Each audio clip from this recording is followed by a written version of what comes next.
अस्सलामुअलैकुम। उम्मीद करता हूँ आप लोग जो है वो खैरियत से होंगे। तो आज जो है वो एक्सरसाइज 4.7 की पार्ट 3 वीडियो है। इससे पहले जो 2 पार्ट्स मैंने अपलोड किए उसमें आपको क्वेश्चन नंबर 1 से लेकर 4 करा दिए थे, क्योंकि ये एक्सरसाइज काफ़ी ज़्यादा लेंदी थी तो इसलिए टाइम ज़्यादा लग गया। लेकिन आज इंशाल्लाह आज भी देखिएगा वीडियो बहुत ज़्यादा लंबी होगी। तो आज मैंने 4 क्वेश्चन कराने हैं, जिसमें क्वेश्चन नंबर 5 के मज़ीद 5 पार्ट्स होंगे। 6, 7, 8 सिंपल क्वेश्चन है तो वो मैं आपको करा दूंगा। ठीक है, तो मैं आपको यहाँ पर कहूँगा कि आप ग्रुप में ज़रूर ऐड होइएगा। ग्रुप की फ़ीस हमने रखी है 200 रुपये, जिसमें तमाम सब्जेक्ट के गेस्ट पेपर, मॉडल पेपर का सॉल्व, नोट्स और बुक का PDF, test session, live session, recorded session, MCQs का पीडीएफ सब आपको मिलेगा। अच्छा, लेकिन अगर आपको सिर्फ गेस्ट पेपर चाहिए हो ना मैथ के, और इसके साथ तमाम सब्जेक्ट होंगे, ठीक है, ये ऑल सब्जेक्ट की फ़ीस है 200, सिर्फ मैथ के सब्जेक्ट की नहीं है। तो उसकी फ़ीस हमने 200 रुपये रखी है, जिसमें math, English, Urdu, Islamiyat, physics, chemistry, biology सारे सब्जेक्ट शामिल होंगे गेस्ट पेपर के। और आप इसी नंबर पे जो स्क्रीन पर आ रहा है इजी पैसा कर सकते हैं, हम आपको इसका पीडीएफ सेंड कर देंगे। गेस्ट पेपर चैप्टर वाइज हैं, माशाल्लाह से बहुत अच्छे गेस्ट पेपर हैं। आप लोग जब उसे तैयारी करेंगे तो बहुत ज़्यादा आपको फ़ायदा होगा और काफ़ी टॉपिक्स आपके कवर हो जाएंगे, जो कि मोस्ट इंपॉर्टेंट है। तो चलें अपना जो है वो क्वेश्चन नंबर 5 शुरू करते हैं। अच्छा, क्वेश्चन नंबर 5 शुरू करने से पहले मैं एक छोटी सी चीज़ आपको बता दूँ कि उसके अंदर ना मैंने, यानी जब मैंने उसे रिकॉर्ड किया है तो उसके अंदर ना मैंने ऐसे लिखा है 0.7, याद रखना है इस चीज़ को। तो वो ऐसे है 0.7, यानी रिकरिंग डेसिमल ऐसा होता है 7 7 7 7 7 7, यानी वो रिपीट हो रहे होते हैं। तो मैंने इस पार्ट को जानबूझ के स्किप किया है उसमें, और ये इस तरह लिखा है ताकि आपको जो है ना समझाया जा सके कि बात क्या हो रही थी। ठीक है, ठीक है, बात समझ आ गई ना आपको। मैंने इस तरह लिख दिया उसे ताकि आपको बात समझ में आ जाए। इसी तरह से अगर कोई और नंबर भी होगा तो वहाँ पर वो मैंने शो कर दिया है। रिकरिंग डेसिमल का मतलब ये होता है कि जो पार्ट या जो चीज़ बार बार रिपीट होती रहे। तो चलो उसको वहाँ पे समझ लो और फिर आगे बढ़ते हैं। हाँ, तो स्टूडेंट अब है हमारे पास हमारा क्वेश्चन नंबर 5। क्वेश्चन नंबर 5 में आपने एक इनफाइनाइट सीरीज़ है उसका सम ही पता करना है। लेकिन पहले आपको ना कुछ टर्मिनोलॉजीज़ पता होनी चाहिए, जैसे कि ये वल्गर फ्रैक्शन क्या होता है और ये रिकरिंग डेसिमल्स क्या होते हैं। जब ये बात समझ में आ जाएगी तो आप खुद ही जो है वो सीरीज़ बना सकोगे और जो उसका सम है वो पता कर सकोगे। बेसिकली कॉन्सेप्ट आपको आ जाएगा। अच्छा देखो, वल्गर फ्रैक्शन, वल्गर फ्रैक्शन हमारे पास वो फ्रैक्शन होते हैं जिनके डिनोमिनेटर में नेचुरल नंबर आ रहे हों। नेचुरल नंबर आपको पता है 1 2 3 4 5 6 इस तरह से कंटिन्यू चलते रहते हैं। ठीक है, तो देखो डेफिनेशन क्या लिखी हुई है, मैं पहले यहाँ बता भी देता हूँ, एग्जाम्पल भी लिख देता हूँ आपके सामने ताकि आपको समझ आ जाए। एग्जाम्पल क्या है हमारे पास, जैसे कि आपके पास है 10 डिवाइडेड बाय 5। ठीक है, 5 एक नेचुरल नंबर है। तो वल्गर फ्रैक्शन क्या है, फ्रैक्शन हुज डिनोमिनेटर, जिसका denominator are natural number, natural number हो। अब नेचुरल नंबर कोई भी हो सकता है, 3 2 5 6 7 अदर देन। अच्छा, ये चीज़ याद रखिएगा कि डिनोमिनेटर में, देखो न्यूमरेटर में तो कुछ भी आ जाए मसला नहीं है, जैसे कि मैं यहाँ लिख देता हूँ 11, लेकिन वल्गर फ्रैक्शन में डिनोमिनेटर में ना 10 आना चाहिए, ठीक है, ना 100 आना चाहिए, ना 1000 और ना 10,000 ना 10 लाख। ठीक है, याद रहेगी बात, डिनोमिनेटर में नेचुरल नंबर आए, लेकिन वो नेचुरल नंबर ना ही 10 हो, ना ही 100, ना ही 1000, ना ही 10,000, ना ही लाख, और इसके आगे भी। ठीक है, लेकिन कोई भी नेचुरल नंबर आ जाए जैसे कि 3, तो ये एक वल्गर फ्रैक्शन है। कैसे पता चला, क्योंकि डिनोमिनेटर में एक नेचुरल नंबर था। ठीक है, तो ये बात आपको वल्गर फ्रैक्शन समझ आ गया। इस तरह के फ्रैक्शन को हम वल्गर फ्रैक्शन कहते हैं। ये थोड़ा सा अलग फ्रैक्शन होता है क्योंकि इसके अंदर, इसे हम कॉमन फ्रैक्शन नहीं कह सकते। क्यों, क्योंकि इसमें 10 100 1000 नहीं आएगा। नेचुरल नंबर तो आएगा लेकिन 10 100 1000 नहीं आएगा। ठीक है, वल्गर फ्रैक्शन समझ आ गया। अब मैं आपके सामने सवाल लिखूंगा। ठीक है, पहले ये रिकरिंग डेसिमल भी समझ लो। रिकरिंग डेसिमल वो डेसिमल होते हैं if some digits are repeated again and again in the same order in its decimal part. क्या कह रहे हैं, बात सिंपल कह रहे हैं कि आपके पास जो डिजिट्स हैं वो सेम ऑर्डर में रिपीट हो रहे हों। फॉर एग्जांपल ये पॉइंट लगा हुआ दिख रहा है, ये पॉइंट लगा हुआ दिख रहा है, इसका मतलब क्या कहना चाह रहे हैं ये कि जब आप दूसरा नंबर लिखोगे ना, जैसे पहला नंबर आपने यही लिख लिया, ठीक है, अब इसकी मदद से दूसरा नंबर भी आप लिख सकते हो। कैसे लिखोगे, आप लगाओगे प्लस, ठीक है, और 0 क्योंकि पहले से मौजूद था, और पॉइंट वो भी पहले से मौजूद था। अब एक पॉइंट है ना, यानी एक पॉइंट लगा हुआ है 7 के ऊपर, तो एक ज़ीरो लगाओगे और 7 लिख दोगे। तो यानी जो नंबर था आपके पास वो रिपीट हो रहा है। रिकरिंग डेसिमल में क्या होता है कि जो नंबर आपके पास पॉइंट के बाद होता है वो रिपीट होता है और सेम ऑर्डर में रिपीट होगा। फॉर एग्जांपल, अब मुझे इसके बाद वाला नंबर लिखना है, तो कैसे लिखूंगा मैं? पहले जो चीज़ें लिखी हुई हैं उसको एज इट इज़ लिख दूंगा 7 से पहले पहले, जैसे मैंने यहाँ पे किया था कि जैसे 0 लिखा हुआ लिख दिया, 0 लिखा हुआ लिख दिया। अब ये चीज़ तो मैंने एज इट इज़ लिख दी। अब आगे क्या करूँगा? एक पॉइंट था ना, तो इसीलिए एक जो है वो 0 लगा दूंगा और जो है वो मैं इसमें फिर 7 लिख दूंगा। ठीक है। अब एक और नंबर लिखना है मैंने इसके आगे का, तो कैसे लिखूंगा? पहले इस चीज़ को एज इट इज़ रिपीट कर दूंगा 0.00।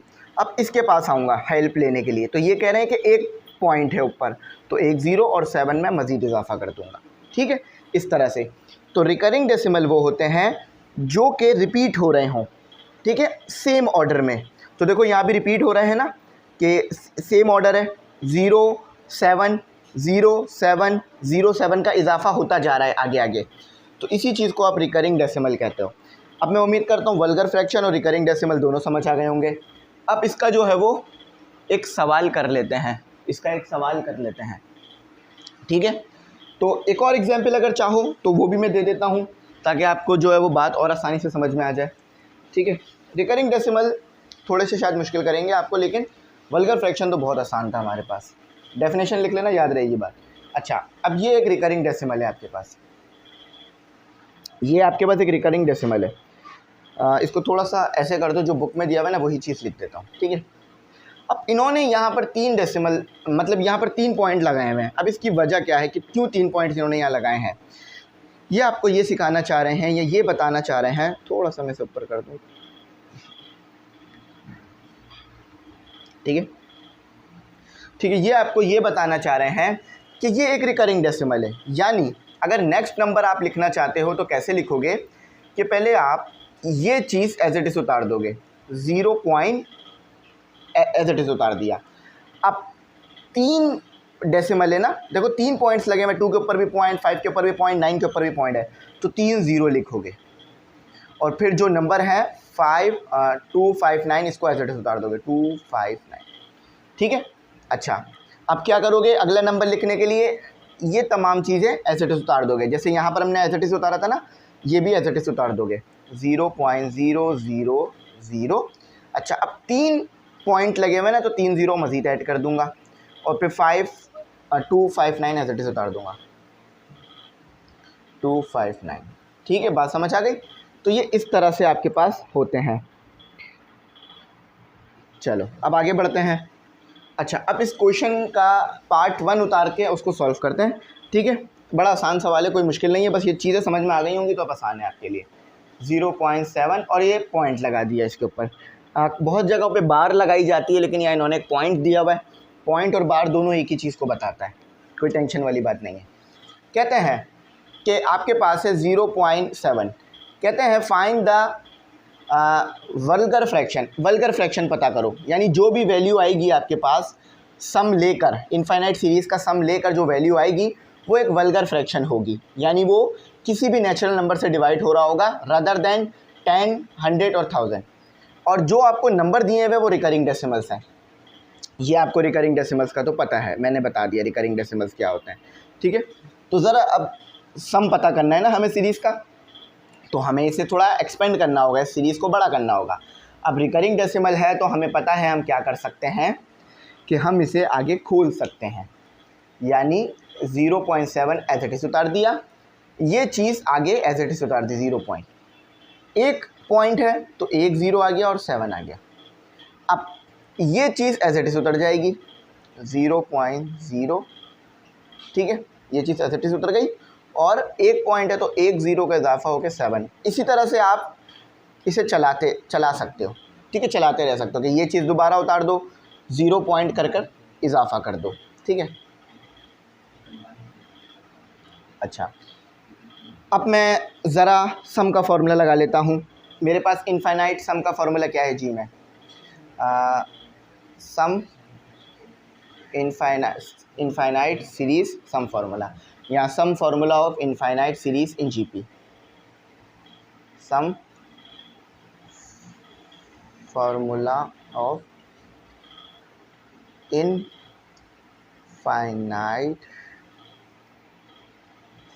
Series in GP. ठीक है, सम का फॉर्मूला इनफाइनाइट सीरीज जीपी में वो क्या है आपके पास, S infinite equal to A upon 1 minus R. ठीक है, अच्छा ए तो आपको ये मिल गया है ना, ये ए मिल गया आपको 0.7। आर कैसे मिलेगा, A2 को डिवाइड कर दो A1 से, तो R equal to A2 divided by A1। A2 क्या है कि 0.07 डिवाइडेड बाय 0.7। अब कैलकुलेटर की मदद से इसको जो है वो कैलकुलेट कर लो, कैलकुलेटर की मदद से इसे कैलकुलेट कर लो, मतलब कैलकुलेटर की मदद से इसे जो है वो सॉल्व कर लो। तो मैं भी अपना कैलकुलेटर ही ऑन कर लेता हूँ।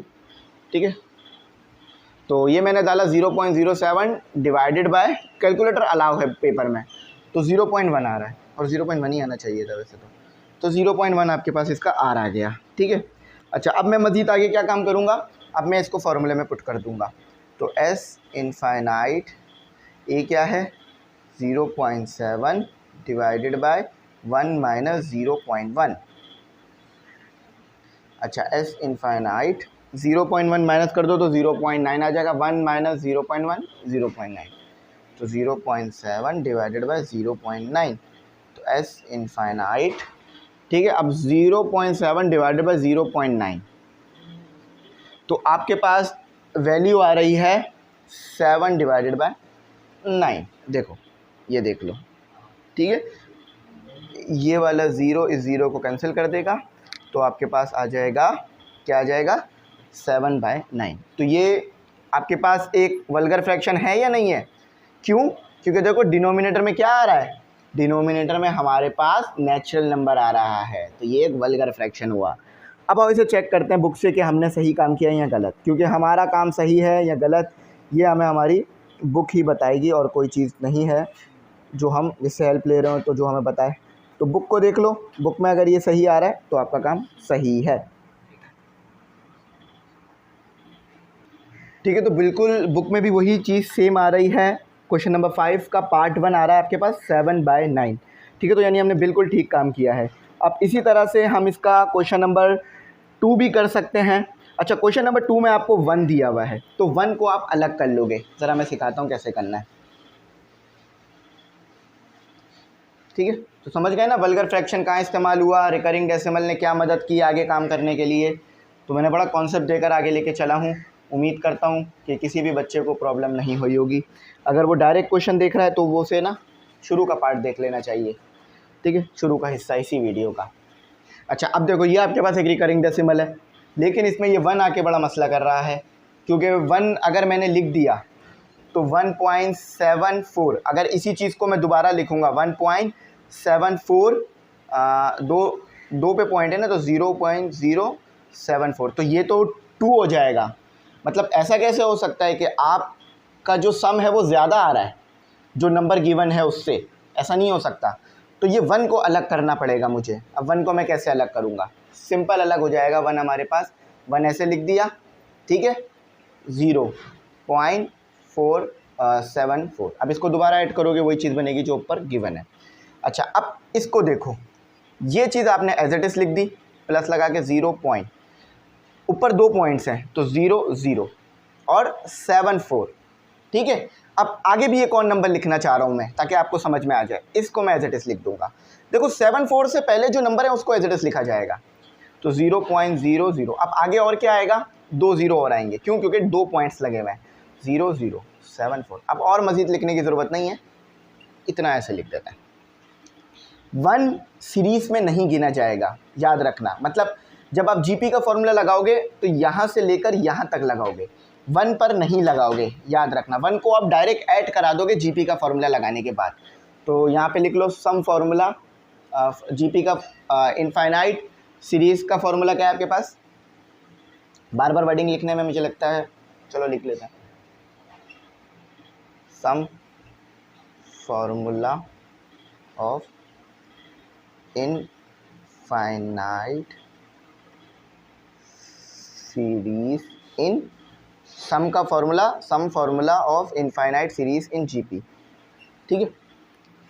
अच्छा, तो फार्मूला क्या है आपके पास? S infinite equal to A upon 1 minus R. What is A? A क्या है आपके पास? मैंने कहा ना 1 को नहीं देखो, ये चीज़ देखो। तो 0.74। What is are? A2 upon A1। A2 क्या है? 0.0074 और 0.474। तो आर आपके पास वही कुछ 0.1 करके आना चाहिए। तो 0.00, चलो मैं कैलकुलेटर से कर लेता हूँ। 0.0074 डिवाइडेड बाय 0.74, हाँ वही 0.01। क्यों? क्योंकि एक आपने 0 ज़्यादा लिया था तो इधर भी ज़्यादा आएगा। आर आ गया, ए आ गया। अब सम का फॉर्मूला कैसे लिखा जाएगा? सम के फॉर्मूले में आपको वो 1 भी ऐड कराना होगा जो आपने अलग किया था। ठीक है, बात समझ आ रही है ना? तो यहाँ पर वो सम का फॉर्मूला लग गया। ए क्या है आपके पास? 0.74, क्योंकि देखो 1 भी तो आपने अलग किया था ना इससे, तो 1 को ऐड कराओगे वरना तो सम सही नहीं आएगा। आपने समझ लो आपको 10 चीज़ों का सम करने के लिए किया और आपने 9 चीज़ों का सम कर लिया, तो वो 10वीं चीज़ को भी तो ऐड करोगे ना सम करने के लिए। तो 1 माइनस 0.01, 1 को हम बाद में सॉल्व कर लेंगे, पहले हम इस चीज़ को सॉल्व कर लेते हैं। तो 0.74 एज इट इज उतार दिया मैंने। तो ये आएगा 1 माइनस 0.00101। ठीक है, तो 0.99। ठीक है, 0.99। थोड़ी सी ब्राइटनेस बढ़ गई है, कम कर लेते हैं। अच्छा 0.99। अब इसको भी सॉल्व कर लेते हैं ज़रा मज़ीद। 1 प्लस, कैलकुलेटर का काफ़ी इस्तेमाल पड़ रहा है, इससे ये कैंसिल हो गया। 0.74 डिवाइडेड बाय 0.99। तो इसको ज़रा फ्रैक्शन से हटा लो, तो 7499। अब इसका एलसीएम ले लो ज़रा, इसका एलसीएम ले लो। तो 1 मैं एलसीएम लेके दिखाता हूँ। कैलकुलेटर से ले रहा हूँ क्योंकि भाई कैलकुलेटर अलाउ है। 1 प्लस 74 डिवाइडेड बाय, चलो सही काम नहीं कर रहा भाई हमारा मोबाइल, डिवाइडेड बाय 99 आया ना? हाँ 99। ठीक है, तो ये आ गया हमारा। देखो नीचे जो नंबर आ रहा है वो नेचुरल नंबर है। 99 इज़ अ नेचुरल नंबर, तो यही हमारा आंसर है कि 173। इसको बुक से चेक करते हैं, बिल्कुल यही आ रहा है, एक्यूरेट आया कि हाँ। अच्छा इन्होंने ना इसको वो बना दिया है, क्या कहते हैं, इन्होंने ना इसको मिक्स नंबर बना दिया है, तो मैं भी इसको मिक्स नंबर बना के लिख लेता हूँ कि 1, ठीक है, और 74, ठीक है, 174। ऐसे भी लिखोगे तो भी कोई मसला नहीं है। 99, यानी ये इससे मल्टीप्लाई होगा और इसमें ऐड हो जाएगा। ठीक है, तो यही चीज़ बनेगी आपके पास। अब कैसे मिक्स नंबर सॉल्व करते हैं ज़रा मैं बता देता हूँ। वैसे तो आपको सॉल्व करना आता होगा कि डिनोमिनेटर को 1 से मल्टीप्लाई कराओगे और ऐड करा दोगे 74 में।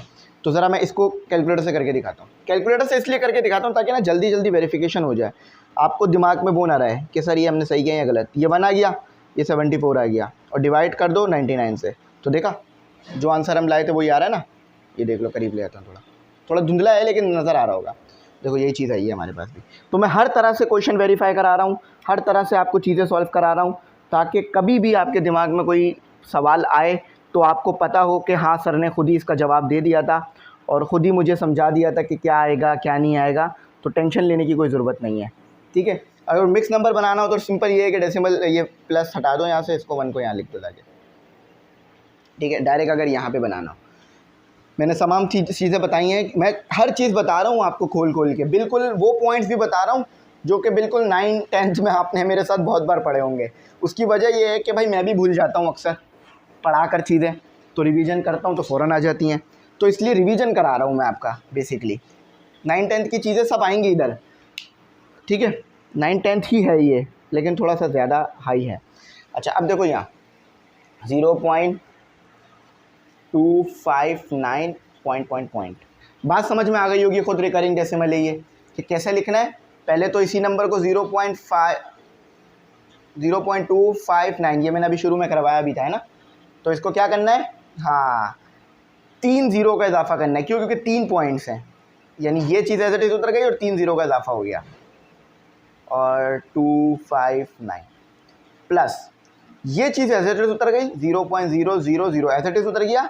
3 डेसिमल है तो 3 0 का इजाफा और 259। अब ज़्यादा आगे जाने की हमें ज़रूरत नहीं है क्योंकि हमें ज़रूरत पड़ेगी भी नहीं, बस 3 नंबर लिख लें। ठीक है, चलो अब आगे बढ़ते हैं, ज़रा काम करते हैं भाई, कहाँ रुक गए हम लोग। तो अब मैंने पता करना है सम फार्मूला, ये एक इनफाइनाइट सीरीज़ है लेकिन जीपी की है। सम formula in sum formula of है, नहीं आएगा, सम formula of infinite series in GP. तो क्या फार्मूला है, एस इनफाइनाइट इक्वल टू, अब यहाँ 1 नहीं थी ना तो इसलिए 1 को अलग ही नहीं किया, ठीक है। तो a अपॉन 1 माइनस आर, ए आपको ये मिल गया 0.259, आर आपको कैसे मिलेगा, a2 अपॉन a1 से। तो a2 क्या है, 0.0000259 डिवाइडेड बाय 0.259। तो आर ज़रा मैं लिख लेता हूँ, आर को अगर मैं ज़रा लिख लूँ अपने पास 0.00259 डिवाइड करने के बजाय वो लग गया मुझसे स्क्वायर रूट, डिवाइडेड बाय 0.259। तो ये आ रहा है आपके पास 0.001, ठीक है। अच्छा, अब ज़रा वैल्यूज़ को ज़रा सब्स्टिट्यूट कर दो। ए क्या था, 0.259 डिवाइडेड बाय 1 माइनस 0.001, बहुत ही मामूली से इजाफा आ रहा है। 0.259 डिवाइडेड बाय 1 माइनस 0.001, तो 0.999, ऑलमोस्ट 1 ही कह सकते हो। अच्छा, अब ज़रा इसको इससे कैंसिल कर दो, 0 को 0 से कैंसिल कर दो। अच्छा, लेकिन अभी और भी कैंसिल हो सकता है कि 259 डिवाइडेड बाय 99, तो ये आ रहा है आपके पास 7/27। तो देखो ये एक वल्गर फ्रैक्शन है। क्यों? क्योंकि डिनोमिनेटर में आपके पास जो भी चीज़ आ रही है वो आपके पास एक, अच्छा मेरे ख्याल से शायद इसको भी इन्होंने ना उसमें करके लिख के दिया है मिक्स नंबर में। तो देखता हूँ मैं, अगर मिक्स नंबर है तो मैं इसको मिक्स नंबर बना देता हूँ। इसका ज़रा आंसर मैं वेरीफाई कर लेता हूँ बुक से। 5 का, हाँ नहीं ऐसे ही, बल्कि इन्होंने ना इसको मज़ीद सॉल्व नहीं किया। ये तो हम, देखो इसको ज़रा समझो मेरी बात, देखो ये मैंने ठीक लिखा है, गलत नहीं है, लेकिन इन्होंने ना 259 डिवाइडेड बाय 99 इसको सॉल्व नहीं किया मज़ीद, इसको यहीं छोड़ दिया आंसर में। तो मैंने इसको यहाँ मज़ीद सॉल्व कर दिया डिवाइड करके। अगर ऐसे करोगे तो भी 5 आउट ऑफ 5 मिलेंगे, ऐसे करोगे तो भी 5 आउट ऑफ 5। लेकिन ज़्यादातर हमने ये देखा है मैथ में कि जितना सिंप्लीफाई हो रहा होता है ना हमसे हम कर देते हैं। तो ये मज़ीद सिंप्लीफाई हो सकता है मैथ के रूल लग के, लेकिन इन्होंने यहाँ पर आंसर छोड़ा है, तो ये बिल्कुल ठीक आया है। कोई टेंशन लेने वाली बात नहीं है, कोई घबराने वाली, परेशानी वाली किसी किस्म की कोई बात नहीं है। तो हमारे यहाँ 3 पार्ट हुए हैं, अब हम अपने चौथे पार्ट की तरफ चलेंगे। थोड़ी सी रोशनी को हम कम करेंगे और अपना चौथा पार्ट ज़रा लिखेंगे। उम्मीद करता हूँ बात अच्छी समझ में आ रही होगी। ये छोटी छोटी सी चीज़ें होती हैं ना कि आंसर यहाँ रोकना है या यहाँ, ये आप लोग अपने आप से भी सवाल कर सकते हो। अगर आपको ठीक लग रहा है कि मैं मज़ीद लेके जाऊँ आगे तो ले जा सकते हो। तो स्टूडेंट, अब है हमारे पास हमारा क्वेश्चन नंबर 5 का पार्ट 4। अच्छा देखो, मैंने रिकरिंग डेसिमल को जब पीछे बताया था तो मैंने आपको उसे कैसे लिखवाया था कि पहले तो इसको समझ लो फिर उसको बताता हूँ कि आप इसमें सबसे पहले 1.1 को बाहर कर दो। 1.1 बाहर कर दिया तो आपके पास क्या बच गया, यहाँ भी 0 बच गया और एक और 2 0 मज़ीद आ गए आपके पास यहाँ पर। ठीक है, 2 0 आएंगे, एक नहीं आएगा क्योंकि आप 1 भी बाहर कर रहे हो और 1 पॉइंट भी बाहर कर रहे हो। तो आपके पास आ गया 0.0, ठीक है, 0.048। 48, ठीक है। अच्छा, अब रिकरिंग डेसिमल का मतलब ये होता है, मैंने तो आपको ना एक स्टेप डायरेक्ट कराया, लेकिन इसका मतलब ये होता है कि ये इस तरह गिवन है 0.048, ये इस तरह है 0.048484848। अब इसी को ज़रा सीरीज़ में लिखना चाहो तो कैसे लिख सकते हो कि पहले आपने क्या लिख दिया, ये चीज़ लिख दी 0.048, है ना। अब प्लस लगा दिया, क्योंकि ये मैंने आपको इसलिए कराया उस वक्त ताकि आपको बात समझ में आ सके, आप इसमें कंफ्यूज ना हो जाओ, उलझ ना जाओ। तो अब आपने क्या किया, इस चीज़ को तो एज इट इज़ लिख दिया, क्योंकि ये नंबर तो आपके पास एज इट इज़ आ गए।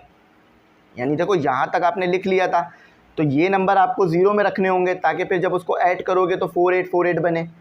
तो अब आपके पास कितने पॉइंट है, 2, तो 0 0 48 एज इट इज़ आ गया। अब एक और लिखना चाहो तो कैसे लिखोगे, 0.000, अच्छा 0048 plus dot dot dot plus, समझ गए। तो ये चीज़ मैंने डायरेक्ट उस वक्त इसलिए कराई ताकि मुझे पता था आप लोगों को ना मुश्किल ना हो जाए, क्योंकि इसको रिलेट करना मुश्किल हो रहा होता है, लेकिन इन सबको जब दोबारा ऐड करोगे ना ये ऊपर वाली चीज़ ही बनेगी, ठीक है। रिकरिंग डेसिमल में यही होता है कि जो चीज़ रिपीट हो रही हो बार बार, ठीक है। तो अब ज़रा इसको करते हैं, sum formula of infinite series in GP क्या है, S infinite equal to A upon 1 minus R. A क्या है, 0.048 है, आर क्या है, A2 अपॉन A1 है। A2 क्या है, 0.0000048 डिवाइडेड बाय 0.048, तो 0.00048 डिवाइडेड बाय 0.048, तो ये आ रहा है आपके पास 0.01, ठीक है, ये आपका आ रहा गया। अच्छा, अब हम थोड़ा सा, तो अब हम इसको जो है वो अपना आगे लेके चलते हैं, आगे करते हैं। तो एस इनफाइनाइट इक्वल टू 1.1, जो कि आपने प्लस किया था, देखो सीरीज़ ने यहाँ से याद रखना, यहाँ से लेकर यहाँ तक चलेगी, ठीक है, उससे पीछे नहीं चलेगी। तो 1.1 प्लस ए की वैल्यू क्या है, 0.048 divided by 1 minus 0.01 S infinite 1। अच्छा याद रखना, मैं इधर ये भी लिख देता हूँ कि 1.1 इक्वल टू 11.10 है, यानी ये फ्रैक्शन में लिखा, ये डेसिमल में लिखा हुआ है। इसको अगर डेसिमल से फ्रैक्शन में कन्वर्ट करोगे ना तो ये इसके बराबर बनेगा, S infinite equal to 11 divided by 10। तो यहाँ ज़रा इसको मज़ीद सिंप्लीफाई कर लेते हैं, 0.048 डिवाइडेड बाय, जब 1 माइनस करोगे 0.01 से तो 0.99 आएगा, ठीक है। तो एक डेसिमल से एक डेसिमल कैंसिल भी हो सकता है। अब इसको ज़रा ना सॉल्व कर लो, फ्रैक्शन में ले आओ, इसको ज़रा सॉल्व कर लो, 0.048 डिवाइडेड बाय 0.99, तो ये आपके पास आएगा 8 डिवाइडेड बाय 165, ठीक है, 8 डिवाइडेड बाय 165 आ गया आपके पास। अब ये यहाँ पर आके रुकेगा नहीं, इसको मज़ीद सिंप्लीफाई करना होगा आपको। एलसीएम ले लो, 11 बाय 10 मल्टी एट 8 बाय 165, तो ये आ गया आपके पास 379330। अच्छा देखो यहाँ पर ना इसे मिक्स नंबर बना के लिखना है हमें। अब इसको मैं मिक्स नंबर कैसे बनाऊँगा, ज़रा इसको समझो। मिक्स नंबर बनाने के लिए मैं जो है इसको डिवाइड करता हूँ, इसको ना डिवाइड करता हूँ, तो इस चीज़ को मुझे अंदर रखना होगा, ठीक है, और इस चीज़ को मुझे यहाँ रखना होगा, ठीक है, ये हमारा हो गया डिवाइज़र, ठीक है। अच्छा, अब 379 सिर्फ एक ही बार आ सकता है 330 के टेबल पर, तो इसको यहाँ रख दिया मैंने। तो कितने पर आ रहा है, 1 पर आ रहा है, और रिमाइंडर कितना बच रहा है, 49, ठीक है, रिमाइंडर बच रहा है 49। तो ये चीज़ जो है ना बार बार कंफ्यूज करती ही है मैं आकर। तो ये ना आप असल में दोनों आपस में माइनस हुआ, 379 माइनस 330, तो 49 आ रहा है आपके पास। अब इसका मिक्स नंबर कैसे बनेगा कि ये जो आपने लिखा है नंबर एस इनफाइनाइट का जो सम है, ये 1 यहाँ आ गया, ठीक है, और ये जो चीज़ है यहाँ आ जाती है, और 330 जिससे आपने डिवाइड कराया होता है वो तो ऑब्वियस ये यहीं आएगा। तो ये जितने बार आपने टेबल पढ़ लिया होता है ना वो यहाँ आ जाता है, और जो आपका रिमाइंडर बचता है वो ऊपर आ जाता है। इसको याद रखना, रिमाइंडर ऊपर आ जाता है, ठीक है। तो ये ऐसा है। अब बुक में ऐसा नहीं दिया हुआ, बुक में अलग दिया हुआ इसे, तो ये हमारा ठीक है, इसको हम मज़ीद आगे नहीं लेके जा सकते, इस चीज़ का मज़ीद सिंप्लीफाई नहीं होगा। ये ठीक आ रहा है, हमारा आंसर ऐसा ही आएगा, ठीक है, हमारा आंसर ऐसा ही आएगा, बुक जैसा नहीं बन सकेगा। अब आ जाओ इसके ना आगे वाला पार्ट करते हैं, इसी सवाल का पार्ट 5 करते हैं।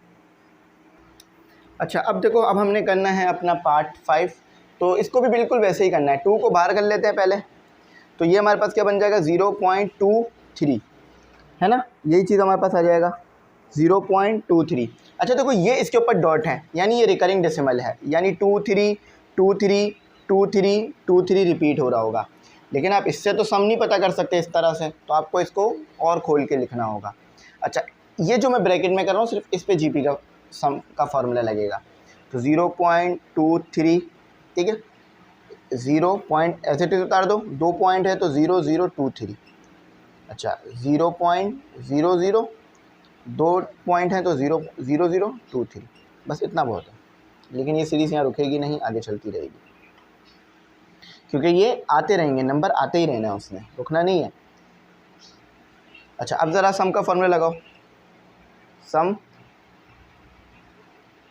Formula of infinite series in GP. तो ये आ गया आपके पास a/1 - r। ए तो आपको नज़र आ रहा होगा कि 0.23 आ रहा है। बी आर आपने निकालना है a2/a1 की हेल्प से। तो a2 क्या है आपके पास 0.0023 और 0.23। चलो इनको डिवाइड कर लेते हैं ज़रा सिंपल कैलकुलेटर की मदद से, ठीक है। तो ये आ गया मेरा 0.0023 डिवाइज़र में 0.2 डिवाइड हो गया इससे, तो ये मेरे पास आ रहा है 0.01।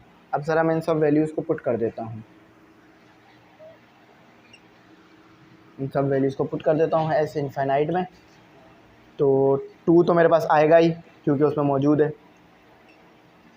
ए क्या है मेरे पास 0.23 और 1 माइनस आर क्या है मेरे पास 0.01। तो 0.23 0.99, ठीक है। मैंने 1 को माइनस कर दिया 0.01 से, तो 0.99। अच्छा, अब इन दोनों को भी सॉल्व कर लेते हैं मज़ीद, और फिर देखते हैं कि पीछे किस तरह से आंसर दिया हुआ है कि 0.23 डिवाइडेड बाय 0.99, तो जो कि आपके पास आ रहा है 23 डिवाइडेड बाय 99। अब मुझे उम्मीद है कि उन्होंने इसे वही बना दिया होगा, क्या कहते हैं, हाँ, तो बस ये प्लस का साइन बीच में से हटा दो, इसे मिक्स नंबर बना दो। 2 23 99, ये आपका आंसर है। ये एक्यूरेट बुक जैसा आ रहा है। अच्छा, क्वेश्चन नंबर 5 का पार्ट 4 जो है वो हमारा बुक जैसा एक्यूरेट नहीं आया था, क्योंकि उसमें कुछ प्रॉब्लम्स आ रही थी। यानी हमारा आंसर तो मतलब हमारा सोल्यूशन तो ठीक था, लेकिन वो आंसर में ही कुछ प्रॉब्लम गिवन है। तो लेकिन बाकी हमारे सारे आंसर बुक जैसे आए। मैंने बाकी सारी चीज़ें डिटेल्स में बताई हैं आपको, सीरीज़ वगैरह बनाना भी उसका सिखाया है। तो मैं उम्मीद करता हूँ कुछ आप मुश्किल नहीं हुई होगी। ये वाला नंबर था हमारे पास रिकरिंग डेसिमल, जिसका हमने ये वल्गर फ्रैक्शन बनाया है। अगर चाहो तो ऐसे भी लिख सकते हो कि 2.23 ये हमारे पास था रिकरिंग डेसिमल, जिसका वल्गर फ्रैक्शन बना 2399, ठीक है, 2399 ये इसका वल्गर फ्रैक्शन निकाला हमने, इधर देख लो। तो मैं उम्मीद करता हूँ मेरी बात आप समझ गए होंगे। मैं हर बार यहाँ तक आंसर छोड़ रहा था, तो आप चाहो तो ऐसे भी करके लिख सकते हो, कोई मसला नहीं है। लेकिन यहाँ भी छोड़ दोगे तो बात समझ आ जाएगी कि यहीं पे आपका वल्गर फ्रैक्शन आ गया था। ठीक है, ये आपका रिकरिंग डेसिमल, ये रहा उसका वल्गर फ्रैक्शन। अब अपना क्वेश्चन नंबर 6 करते हैं, फिर आगे और क्वेश्चन हैं वो भी करेंगे। ठीक है, तो स्टूडेंट अब है आपके पास आपका क्वेश्चन नंबर 6, बड़ा ही सिंपल ईजी क्वेश्चन है। करना क्या है क्वेश्चन में ये करना है कि आपको ये चीज़ प्रूफ करके बतानी है कि ये जो सीरीज़ दी हुई है इससे ये चीज़ बनती है या नहीं, ये प्रूफ करना है। अब कैसे बनाएंगे, याद रखना ये जीपी की सीरीज़ है। ठीक है, जीपी की सीरीज़ है। कैसे पता चल रहा है मुझे, ज्योमेट्रिक प्रोग्रेशन है, क्योंकि इस एक्सरसाइज में वैसे तो तमाम क्वेश्चन ही ज्योमेट्रिक प्रोग्रेशन के दिए हैं। अच्छा, उसके साथ साथ इससे ऐसे भी पता चल रहा है कि ये इनफाइनाइट जा रही है। क्यों? क्योंकि देखो यहाँ पर प्लस है और फिर डॉट डॉट डॉट लगा हुआ है, यानी आगे और भी बहुत सारे टर्म्स आने थे जो कि नहीं दिए हैं आपको। क्यों? क्योंकि हम नहीं लिख सकते हैं एक पेज में उसको, तो इसलिए ये इनफाइनाइट है, यानी और भी बहुत सारी चीज़ें आएंगी, तो इसलिए शुरू की 3 लिख दी हैं।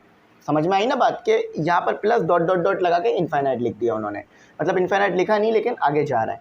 एक छोटी सी कंडीशन भी दी है कि जो b की वैल्यू आप निकालोगे ना वो 0 से बड़ी आनी चाहिए, यानी 0 नहीं आएगी, 0 से बड़ी आएगी, लेकिन 2 से छोटी आएगी। यानी इस चीज़ को अगर सॉल्व करोगे ना तो वो 0 और 2 के दरमियान में कुछ आएगा। ठीक है, ना 0 आएगी ना 2 आएगी, इन दोनों के दरमियान आएगी। अगर 0 2 आ रही होती तो फिर वो ये भी लगा देते, लेकिन इन्होंने ये नहीं लगाया। तो जीपी की सीरीज़ से ये बात समझ में आ गई। अब जीपी की सीरीज़ में आपको जो है वो सम का फॉर्मूला लगाना है। यहाँ कैसे पता चल रहा है, क्योंकि यहाँ प्लस दिया हुआ है। ठीक है, इससे पता चल रहा है कि प्लस दिया हुआ है। थोड़ा बड़ा कर दो, सॉल्व करते हैं इसे। सवाल समझ में आ गया ना पूरा, कि पहचाना कैसे हमने इसे। तो अब जीपी में क्या फॉर्मूला होता है सम का, जीपी सम फॉर्मूला बड़ी कुछ भी हो सकती है। ठीक है, जीपी का सम फॉर्मूला होता है S infinity is equal to a upon 1 minus r. अच्छा देखो, वो ये भी कह रहे हैं कि अगर इन सबको ऐड करोगे तो a के बराबर आएगा, यानी उन्होंने सम आपको पहले से निकाल के दे भी दिया है। तो यानी सम हमारे पास क्या आया हुआ है, सम हमारे पास क्या आया हुआ है, a है ना। देखो भाई, मैं अगर ये लिख दूं कि 8 इक्वल टू 1 + 2 + 1 + 4, तो इसका मतलब ये है ना कि सम ये आएगा इनको कर कर, तो S M sum equal to 8 लिख सकता हूँ मैं। बिल्कुल, यहाँ भी इसी तरह से करा गया है कि ये चीज़ आपको इन्होंने लिख दी है और कहा है कि इसका सम a आएगा, यानी इन सबको ऐड करोगे ना जितने भी नंबर होंगे आगे वो a आ जाएगा। अच्छा, आप a निकालना है, यानी ये a तो सम वाला a है, लेकिन आप ये a आपने फॉर्मूले वाला a निकालना है। तो मैं इसे प्राइम नहीं कर रहा हूँ वरना मुश्किल हो जाएगी। तो a आपको दिया हुआ है b/2, r आपने निकालना है, तो वो आप a2/a1 से निकालते हो, ये a2 ये a1। तो b² divided by b/2, reciprocal कर लो, b² मल्टीप्लाई 2/b। तो ये इससे कैंसिल हो गया, ये इससे कैंसिल हो गया, तो ये सिर्फ b बच गया और नीचे 2 बच गया आपके पास। ठीक है, r आपका आ गया। अब इन सबको ज़रा पुट कर दो इक्वेशन नंबर 1 में, लिख लो put all values in equation 1, ये इक्वेशन 1 है। तो a आ गया आपके पास, और a आपको दिया हुआ b/2 1 माइनस b/2। ठीक है, r भी आपके पास b/2 ही आ रहा है, तो b/2 2 माइनस b/2 रेसिप्रोकल कर दो, तो b/2 मल्टीप्लाई, देखो रेसिप्रोकल करोगे तो जो डिनोमिनेटर है वो न्यूमिनेटर बन जाएगा, जो न्यूमिनेटर है वो डिनोमिनेटर हो जाएगा। तो देखो ये 2 इस 2 को इजीली कैंसिल कर सकता है, सलाहियत है इसके अंदर। ठीक है, अब आपके पास आ गया a equal to b/2 minus b। ठीक है, ये आ गया आपके पास। अच्छा, अब इसको क्या करो, देखो यहाँ b ऐसे तो आ जाएगा, लेकिन हमें ये बनाना है, तो हमें इसको ज़रा सॉल्व करना होगा। तो उधर ले जाओ ज़रा 2 माइनस b को, b सॉल्व करो ज़रा, 2a minus 2b equal to b, नहीं सॉरी 2a और ab, हम 2 को थोड़ी ना करा रहे हैं, a को करा रहे हैं। अच्छा 2a को इधर ही रहने देते हैं क्योंकि ऊपर 2 है तो हैगा, उसको उधर ले जाते हैं 2a b plus A B. क्यों? क्योंकि देखो यहाँ ये माइनस टर्म आ जाएगी, प्लस होगा। अच्छा देखो कुछ चीज़ें शायद आपको लग रही होंगी कि मैं थोड़ा सही नहीं करवा पा रहा हूँ, तो देखो मैं इंशाल्लाह कोशिश करूँगा इसको और बेहतर करके कराऊँ ताकि आपको बात अच्छी तरह समझ में आए। मैं अपनी तरफ से पूरी कोशिश करूँगा। 1 प्लस ए नीचे आ गया। मैं हमेशा कोशिश करता हूँ इम्प्रूव करने की, तो हो सकता है कि आजकल थोड़ा सा वीडियोस भी कम आ रही हों, लेकिन इंशाल्लाह अब आगे से आपको ये टेंशन नहीं होगी, वीडियोस भी टाइम पर आ जाएंगी और मैं कॉन्सेप्ट भी ज़्यादा अच्छे क्लियर करने की कोशिश करूँगा। आइंदा के बाद थोड़ी बेहतरी लाऊंगा अपने पढ़ाने के तरीके में। तो देखो यही चीज़ प्रूफ करने के लिए कहा था ना, 2a अपॉन 1 प्लस ए। तो देखो ये प्रूफ हो गया। अब अपना क्वेश्चन नंबर 7 करते हैं। उसका सोल्यूशन थोड़ा बड़ा है लेकिन आसान है, मुश्किल नहीं है। क्वेश्चन नंबर 7 करते हैं। तो स्टूडेंट अब है आपके पास आपका क्वेश्चन नंबर 7, इम्पॉर्टेंट और काफ़ी हार्ड क्वेश्चन। हार्ड तो नहीं कहूँगा, बस इम्पॉर्टेंट है, ठीक है, हार्ड नहीं है, इम्पॉर्टेंट है। अब देखो करना क्या है, सरा इसको ना एक एक पार्ट को अलग अलग समझना, क्योंकि ये थोड़ा सा ना इम्पॉर्टेंट क्वेश्चन है। इसमें आपको ना सवाल से सवाल मतलब कंडीशन से आपको जो है वो चीज़ें मिलेंगी, यानी इसमें कंडीशनें गिवन होंगी। The sum of an infinite geometric series is half the sum of the square of its terms. कह रहे हैं एक आपके पास ज्योमेट्रिक सीरीज़ है, तो ज्योमेट्रिक सीरीज़ में कैसे लिख सकता हूँ, जीपी यानी जनरल फार्मूला, यानी जनरल सीरीज़ कैसे लिखूंगा मैं उसकी। अच्छा यहाँ इन्होंने ना सीरीज़ का वर्ड इस्तेमाल किया है, सीक्वेंस का वर्ड इस्तेमाल नहीं किया है। तो जब भी सीरीज़ का वर्ड इस्तेमाल करते हैं ना तो आप ए और फिर प्लस लगा देते हो, A R plus A are square. अच्छा इनफाइनाइट है यानी ये इस तरह आगे चलती रहेगी, ठीक है, ये आपके पास सीरीज़ हो गई, ठीक है। फिर कहते हैं अगली कंडीशन, कहते हैं series is half the sum of the sequence of its term. कहते हैं कि अब इसका ना एक स्क्वायर लिया जा रहा है, स्क्वायर लिया जा रहा है, इसी सीरीज़ का स्क्वायर लिया जा रहा है, यानी A square plus A square R square plus A square R की पावर 4। क्योंकि देखो आर की पावर 4 है तो स्क्वायर लोगे तो ये 4 हो जाएगा, ठीक है, स्क्वायर नहीं रहेगा, 4 हो जाएगा क्योंकि ऑलरेडी स्क्वायर मौजूद था।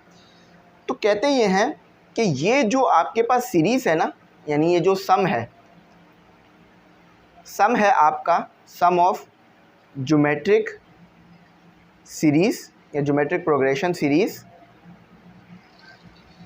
ये आपके पास है हाफ किसका, इसके स्क्वायर का, सम ऑफ स्क्वायर ऑफ टर्म्स का, ठीक है, सम ऑफ इनफाइनाइट सीरीज़।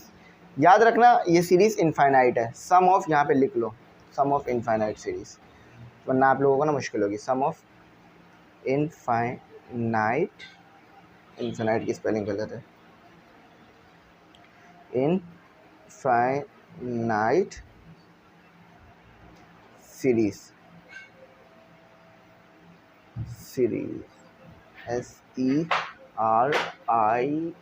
सीरीज़, ठीक है। और हाफ किसका है, इसके टर्म के स्क्वायर का, ठीक है, square sum of square of its term, sum of SQUAR square of its term.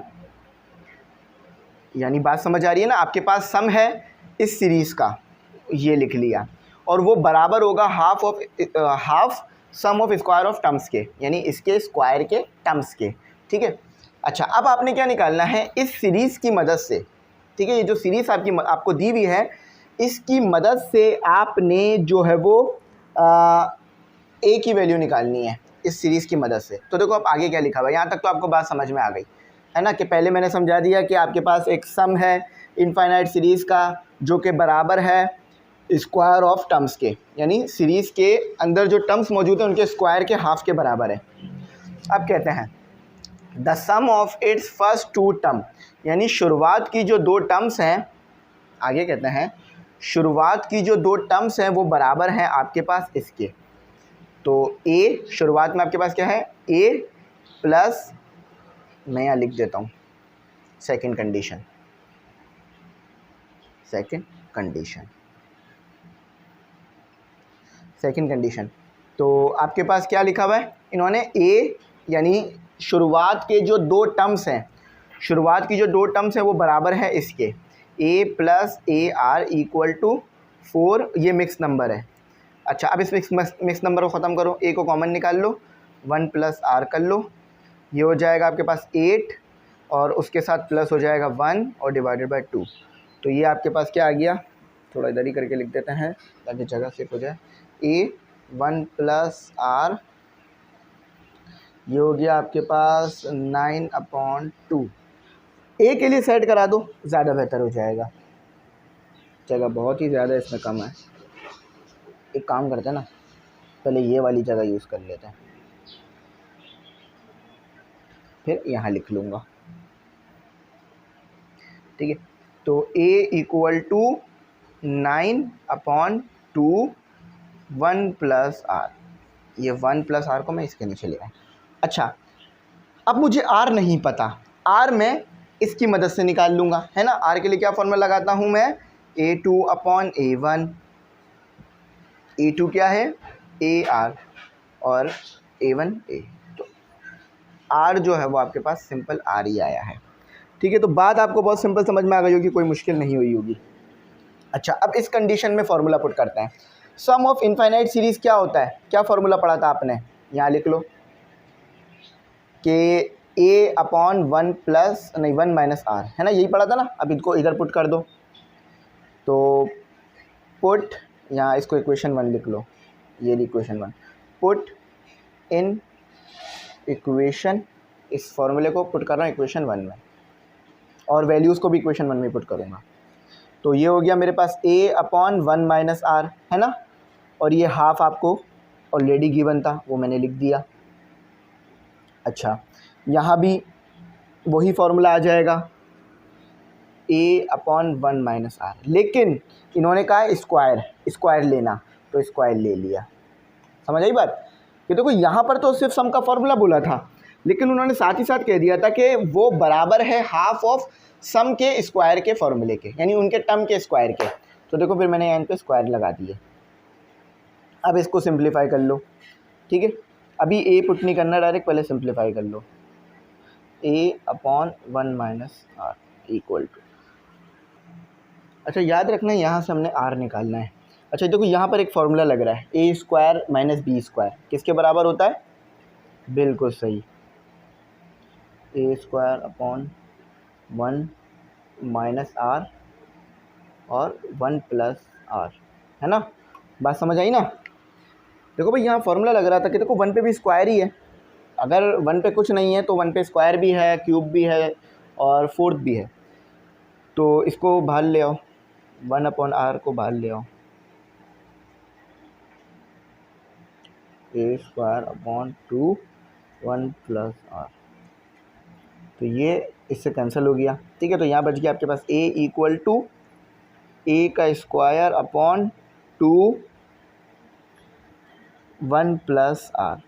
अच्छा देखो ये वाला a इस वाले a को कैंसिल करेगा, तो सिर्फ आपके पास अब मुझे यहाँ पे रिमूव करनी होगी चीज़ों को, ठीक है। मैं इधर रिमूव कर रहा हूँ, आखिर में इसी सीरीज़ में मुझे वैल्यूज़ पुट करनी है, तो वो मैं सीरीज़ दोबारा लिख दूँगा।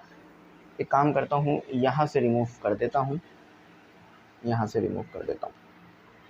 अच्छा, a की वैल्यू याद रखना, मैं यहाँ लिख रहा हूँ, a की वैल्यू आपके पास क्या है, 9/2 और 1 प्लस आर, ठीक है। a की वैल्यू याद रखना, मैंने लिख दी है, इसको मैं रिमूव कर सकता हूँ यहाँ से। जगह थोड़ी कम होती है ना तो मुश्किल होता है, ये सवाल में थोड़ा सा हमने जगह ज़्यादा ले ली ना शुरू में, इसको अगर मैं थोड़ा सा वर्डिंग सही लिखता ना तो शायद जगह बच जाती। चलो कोई मसला नहीं है। तो यहाँ पर मेरे पास क्या बच रहा है, यहाँ पर मेरे पास बच रहा है 1, देखो यहाँ पर मेरे पास बच रहा है 1, देखो इसको अगर ऐसे समझना चाहो ना, a है, a स्क्वायर वहाँ डिवाइड मल्टीप्लाई हो रहा है तो यहाँ आके डिवाइड हो जाएगा, तो यहाँ बच गया 1 और 2/1 प्लस आर। जिन बच्चों को समझ नहीं आ रहा था मैंने उनके लिए कर दिया ये, तो ये इससे कैंसिल हो गया, तो यहाँ बच गया आपके पास 1/a, ठीक है। क्योंकि ऊपर से आपने अगर चीज़ों को ख़त्म कर दिया है तो 1 बच जाएगा, अगर आप कैंसिल कर रहे हो तो 1 बच जाएगा, ठीक है। तो 2 1 प्लस आर, अब इसको उधर ले जाओ, उसको इधर ले जाओ, तो a 2 1 प्लस आर ए। ठीक है, सिंपल हो गया। अब a आपको क्या गिवन है, देखो a ये रहा आपके पास, a ये रहा, तो a को इस a की जगह ये रख दो, तो 2 1 प्लस आर, तो आपके पास आ गया 9/2 1 प्लस आर। ठीक है, ये आ गया आपके पास। अब बस इसको सिंप्लीफाई कर दो, जो आपने सिंपल मैथमेटिक्स के रूल पढ़ रखे हैं उससे आपका आर आ जाएगा। तो मैं थोड़ा सा यहीं पे सिंप्लीफाई करने की कोशिश करता हूँ कि इसको मैं इधर ले जाता हूँ और उसको इधर ले आता हूँ। ठीक है, 1 प्लस आर 1 प्लस आर, और ये हो गया 9 4 2 मल्टीप्लाई 2 समझ आया ना। 2 को मैं इधर ले आया, आर को मैं 1 प्लस आर को मैं उधर ले गया। अच्छा, अब देखो मज़ीद आगे कैसे सिंप्लीफाई हुआ। तो 1 प्लस आर का होल स्क्वायर इक्वल टू 9/4। अच्छा, तो यहाँ कौन सा फॉर्मूला लग रहा है, A square plus B, A plus B के होल स्क्वायर का, तो क्या नहीं 1 का स्क्वायर प्लस 2 1, मैं फॉर्मूला लिख देता हूँ ताकि किसी बच्चे को प्रॉब्लम ना हो। ए प्लस बी का होल स्क्वायर किसके बराबर होता है, A square plus 2ab plus B square के। ठीक है, तो यहाँ पर मेरे पास इसकी जगह पे मैंने ये फार्मूला लिख दिया, तो 1 का स्क्वायर 1 ही रहेगा, 2 a1 है और r, और यहाँ r का स्क्वायर प्लस करके, और ये आ गया 9/4। मज़ीद सिंप्लीफाई कर लेते हैं, 1 plus 2r plus r square equal to 9/2। ठीक है, तो अब मज़ीद आगे चलते हैं। हाँ, हमारे पास ये 2 नहीं है, ये 4 आएगा। ठीक है, तो 4 को सबसे मल्टीप्लाई करा देते हैं, 4 प्लस उधर ले जाके सबसे मल्टीप्लाई करा रहा हूँ मैं, डायरेक्ट करा देता हूँ, इन सबसे मल्टीप्लाई हो जाएगा, 4 plus 8r plus 4r square और इक्वल टू 9। अब सेट करा दो, 4r square plus 8r plus 4 minus 9 equal to 0। 9 या प्लस था, मजा कि मैंने माइनस ले लिया। ठीक है, तो अब मज़ीद इसको सिंप्लीफाई करते हैं। इसकी अब कोई ज़रूरत नहीं है, इसको रिमूव कर सकते हैं हम, जिस चीज़ की ज़रूरत नहीं है उसे हम हटा सकते हैं। तो 4r square plus 8r minus 5 equal to 0। अब एलसीएम ब्रेक करना होगा हमने, इसको हम इससे मल्टीप्लाई करा के लिखेंगे तो कितना आ जाएगा हमारे पास आ जाएगा 20। ठीक है, तो हम एलसीएम ले लेते हैं, तो यानी ये मिडिल टर्म ब्रेक कर रहा हूँ मैं। ठीक है, तो ऐसा नंबर आपने लिखना है कि 5 multiply by 4 minus 20r square है। ये नंबर ऐसा लिखना है कि मल्टीप्लाई होकर माइनस 20r स्क्वायर बने, माइनस प्लस प्लस होकर 8r, माइनस प्लस माइनस होकर 8r बने, तो इधर से वो नंबर आ जाएगा मेरे पास। तो 2 के टेबल से कर लेते हैं, 10 आ गया, 5 आ गया, सिंपल है, 4 और ये 5 के टेबल पे आता है, तो ये हो गया हमारे पास 10। तो 10 माइनस 2 ये नंबर आ गया हमारे पास। ठीक है, देखो ये 10 आ गया, ये 2 आ गया, तो प्लस इसको लिख लेते हैं, हमें नंबर मिल गया है,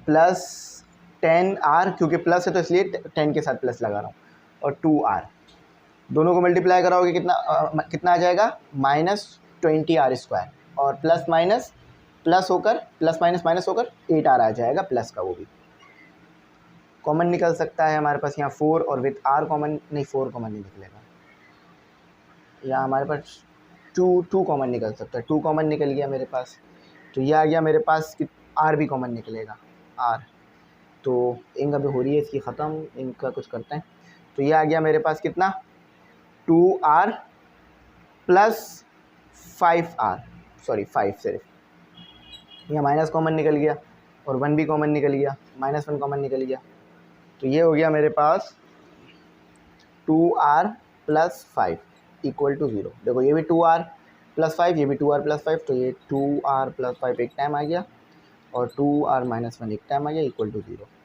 अब ज़रा यहाँ पर इक्वलिटी मेथड लगा दो, EQUALITY इक्वलिटी मेथड, उसके मुताबिक 2r प्लस 5 इक्वल टू 0 होगा और 2r माइनस 1 इक्वल टू 0 होगा। अच्छा, उधर ले जाओ, 2r माइनस 5, तो ये नॉट पॉसिबल है क्योंकि आर नेगेटिव नहीं आ सकता, ठीक है, तो ये नॉट पॉसिबल हो गया, नॉट एक्सेप्टेबल या पॉसिबल, एक्सेप्टेबल लिख लेते हैं, नॉट एक्सेप्टेबल लिख दिया मैंने इसको। तो अब यहाँ से आर निकाल लेते हैं, ये -1 था, +1 हो गया और ये 2, तो ये वाला आर हमारा सही है। तो ए, अब हम ए निकालना चाहते हैं, तो ए के लिए इक्वेशन क्या थी, याद होगा आपको, ये वाली इक्वेशन थी ना ए के लिए, तो अब ए निकालते हैं ज़रा। चलो मैं ज़रा रिमूव कर देता हूँ, आप आगे से काम करते रहना, इसके आगे से ही काम नीचे उतारते रहना, ठीक है। ए के लिए यहाँ लिख देते हैं, पुट आर इन ए, ठीक है, ए वाली इक्वेशन में पुट करना है, इन ए, यानी जो हमने ए लिखा था ना उसमें, अब वो मैंने मिटा दिया, लेकिन मैं लिख देता हूँ यहाँ दोबारा क्या आया था वो हमारे पास आया था ए इक्वल टू 9/2 और 1 + r, यही आया था ना शुरू में आया होगा, मैंने जब ए लिखा था, जब मैंने इस कंडीशन से ए निकाला था, याद आया ना। अच्छा, तो 9 2 1 + 1/2, तो इसको ज़रा सिंप्लीफाई करो, तो ये हो गया 9, ये हो गया 2, तो ये हो गया 2 हो गया 3/2, ठीक है, समझ में आ रहा है ना। एलसीएम लिया, इसको 2 से मल्टीप्लाई कराया, 2 2 + 1 3, और 2 से 2 कैंसिल हो गया, तो ये आपके पास आ गया a इक्वल टू 9/3, ये इससे कैंसिल हो गया, तो a इक्वल टू 1 आ रहा है, सॉरी a इक्वल टू 3 आ रहा है, r आपके पास ये आ गया 1/2, a आपके पास सिंपल एक 3 कर आ गया। अब a और 3 को, a और r को इधर पुट कर दो, आपकी जो सीरीज़ जो इन्होंने मांगी थी वो आ जाएगी, put a and r in GP series, असल में सीरीज़ मांग रहे थे, वो कह रहे थे ना फाइंड द सीरीज़, तो सीरीज़ अब आपकी आ गई, तो 3 आ गया प्लस 3 आ गया और 1/2 आ गया, प्लस 3 आ गया और 1/2 का स्क्वायर आ गया, तो ये 3 ही रहेगा, ये 3/2 हो जाएगा, ये 4 हो जाएगा, तो 3/4, 2 का स्क्वायर 4 होता है। ये आपकी सीरीज़ है जो इन्होंने मांगा था। काफ़ी ज़्यादा ये लेंदी था, लेकिन मैंने बहुत डिटेल में इसे समझाया है, और अल्लाह का शुक्र है, उम्मीद करता हूँ आपको समझ भी अच्छा आ गया होगा। अच्छा, ये हमारी ना बिल्कुल सही आया है, इसमें कोई गलती नहीं है, ठीक है, याद रखना पीछे भी यही दिया हुआ 3 + 3/2 + 3/4। अच्छा, उसमें ना एक टर्म उन्होंने और इजाफी दी हुई है। अब मैंने तो कहा था ना ये इनफाइनाइट है, तो इसमें और भी टर्म्स आ सकती हैं, लेकिन मैंने क्या किया था, मैंने जो है वो 3 ले ली थी, क्योंकि 3 से काम हो जाता है। तो एक और टर्म अगर आप लेते तो वो ऐसे बनती है आपके पास कि, इधर मैं एक और टर्म भी इजाफी शामिल कर देता हूँ ताकि आपको बात समझ आ जाए, वो ऐसे बनती कि AR क्यूब, ठीक है, ए और आर का नहीं, हाँ ठीक है, ए और आर क्यूब, तो ए तो वही आपके पास 3 रहना था, आर का क्यूब आपके पास क्या हो जाना था, यानी आप तो आर का आपके पास 2 है, 1/2 है ना, ये रहा 1/2 है ना, तो वो 8 हो जाता, 2 का स्क्वायर, 2 का क्यूब, तो ये 8, ठीक है, समझ आ गई ना बात। तो 3 ले लो कोई मसला नहीं है, 4 ले लो तो भी कोई मसला नहीं है, वैसे 3 से भी आपका काम हो जाएगा, टीचर समझ जाएगा कि हाँ आपने सीरीज़ सही निकाली है। अब अपना आखिरी क्वेश्चन करते हैं, क्वेश्चन नंबर 8। क्वेश्चन नंबर 8 में नहीं लिख सकता बोर्ड पर, क्योंकि इतना बड़ा क्वेश्चन है, क्योंकि अगर वो क्वेश्चन मैंने लिखा तो सिर्फ मैं क्वेश्चन ही लिख जाऊँगा, उसका आंसर फिर कहीं और लिखना पड़ जाएगा। तो मैं क्वेश्चन जो है वो बुक चल रही है पेज, उसको बड़ा कर दूँगा, ठीक है, और आंसर जो है वो मैं आपको बता दूँगा, ठीक है। तो स्टूडेंट, अब आपके पास है आपका क्वेश्चन नंबर 8, ठीक है। क्वेश्चन तो बहुत बड़ा है, तो इसलिए क्वेश्चन मैं फिर वही बता रहा हूँ, नहीं लिखूँगा, आंसर ही लिखूँगा डायरेक्ट इसका आपके लिए। अच्छा, क्वेश्चन पढ़ दूँगा और एक्सप्लेन करूँगा, समझाऊँगा। Joining the mid point of the sides of an equilateral triangle, equilateral triangle है, आज 3 बार मुझे इंग्लिश फिल करनी पड़ गई है, तो इक्विलैटरल ट्राइंगल है। अब इक्विलैटरल ट्राइंगल क्या होता है मैं बताता हूँ, जिसकी तीनों साइड्स आपस में बराबर हो, for example A B C, तो जो ए बी की लेंथ हो वही बी सी की लेंथ हो, और वही लेंथ सी ए की लेंथ हो, ठीक है। तो इस तरह के ट्रायंगल को आप कहते हो इक्विलैटरल ट्राइंगल। ठीक है, स्पेलिंग इसकी सही कर लेते हैं थोड़ी सी। ठीक है, तो इस तरह के ट्राइंगल को आप क्या बोलते हैं? Equilateral triangle. स्पेलिंग सही है, मसला नहीं। अब वो कहते क्या हैं? वो कहते हैं mid point of the sides of an equilateral triangles and equilateral triangles having half the parameter of the original triangle. यानी यहाँ से एक ना मिड पॉइंट ड्रॉ हो रहा है। ये जो मिड पॉइंट ड्रॉ हो रहे हैं, ठीक है, ये मिड पॉइंट्स जो ड्रॉ हो रहे हैं ये क्या कर रहे हैं? ये इस ट्रायंगल को हाफ बना रहे हैं। अच्छा, मैंने थोड़ा सा ये सही नहीं बनाया, वरना ये तीनों ना एक ही जगह पर आके मिलते हैं। थोड़ा सा मैं और बेहतर बनाता, क्योंकि देखिए मैं तो एक रफ स्केच ड्रॉ कर रहा हूँ ना। अगर मैं ज्योमेट्रिक बॉक्स से, कंपास बॉक्स से ड्रॉ करता तो ये ज़्यादा अच्छा आता। ठीक है, तो ये इस तरह से।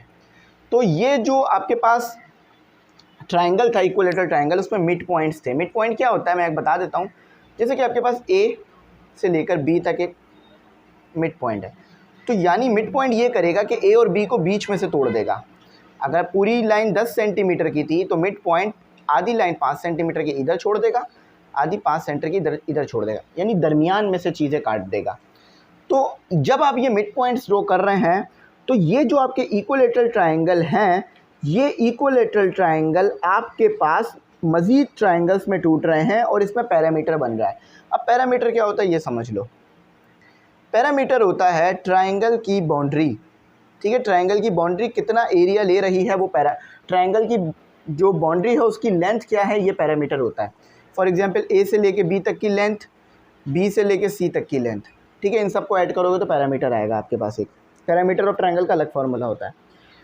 तो वो यहाँ पर कहते हैं आपको we form a sequence of nested triangles, nested equilateral triangles. तो हमने नेस्टेड यानी एक जैसे बहुत सारे इक्विलैटरल ट्राइंगल्स जो हैं वो बनाए हैं in the manner with the, और इस तरीके से बनाए हैं कि एक सीक्वेंस बन रहा है। सीक्वेंस यानी 5/2, 5/4 और इस तरह से फिर आखिर 5/8। यानी हमारे पास जो ट्राइंगल्स हैं वो छोटे होते जा रहे हैं। ठीक है, अब वो कहते हैं आखिर में कि आप total parameter of the triangle formed बता दो। जो पैरामीटर है ना वो बता दो।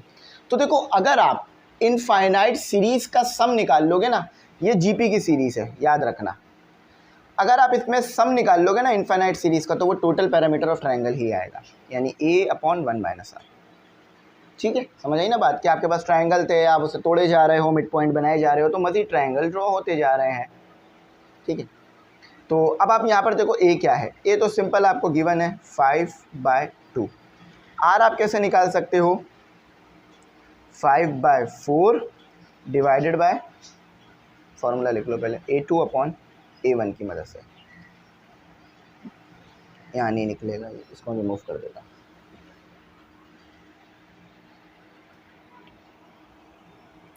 तो आर लिखता हूँ ज़रा मैं, a2/a1, 5/4 डिवाइडेड बाय 5/2। तो 5/4 मल्टीप्लाई बाय 2/5। तो ये इससे कैंसिल हुआ, ये इससे कैंसिल हुआ, तो बच गया 1/2। ठीक है, सिंपल 1/2 बच गया मेरे पास।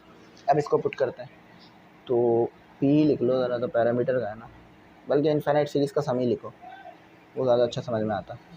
तो ए मेरे पास क्या आ रहा है? 5/2 डिवाइड में मेरे पास है 1 माइनस आर क्या है? 1/2। इंशाल्लाह आगे से और अच्छा आपको एक्सप्लेन करने की मैं कोशिश करूँगा, डिटेल में ज़्यादा जाऊँगा। आज थोड़ा टाइम कम था, लेकिन अब आगे से ज़्यादा डिटेल्स में जाके समझाऊँगा।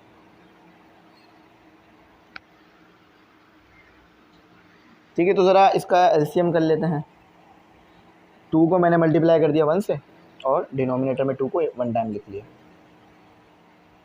तो यह जब 1 और 2 रेसिप्रोकल कर दो, तो 5/2 मल्टीप्लाई बाय 2/1। तो ये 2 से 2 कैंसिल हो गया, रेसिप्रोकल हो गया, जो डिनोमिनेटर था वो न्यूमिनेटर बन गया, तो s इनफाइनाइट 5 आ गया, यानी सम 5। तो ये आपका इसका टोटल पैरामीटर था 5। ज़रा चेक करते हैं, बुक में भी यही दिया हुआ है या बुक में कुछ और आंसर है? बुक बहुत ज़्यादा जो है ना, वो पेजेस उसके अलग अलग हो गए। हाँ 5 ही है, तो ये बिल्कुल ठीक आ गया हमारे पास इसका जवाब। तो मैं उम्मीद करता हूँ ये समझ में आया होगा। यहाँ हमारी ये एक्सरसाइज कंप्लीट हुई, काफ़ी लेंदी एक्सरसाइज थी। अब इंशाल्लाह 4.8 करेंगे, फिर 2 रह जाएगी 4.9 और 4.8। इसी हफ्ते में मैं इंशाल्लाह इस चैप्टर को कंप्लीट करा दूंगा लग कर, ठीक है। और उसके बाद फिज़िक्स के चैप्टर अब मैं बहुत तेज़ लेके चलूँगा कोर्स को, थोड़ा हल्का चल रहा था कोर्स हमारा, रोज़ एक एक वीडियोस आ रही थी, कोशिश होगी अब 2-2 वीडियोस अपलोड कर दूँ, ठीक है। तो ग्रुप में ऐड हो जाना ताकि आप लोगों को ग्रुप में भी मटेरियल मिल जाए। Thanks for watching. अल्लाह हाफ़िज़। अपनी कीमती दुआओं में ज़रूर याद रखना।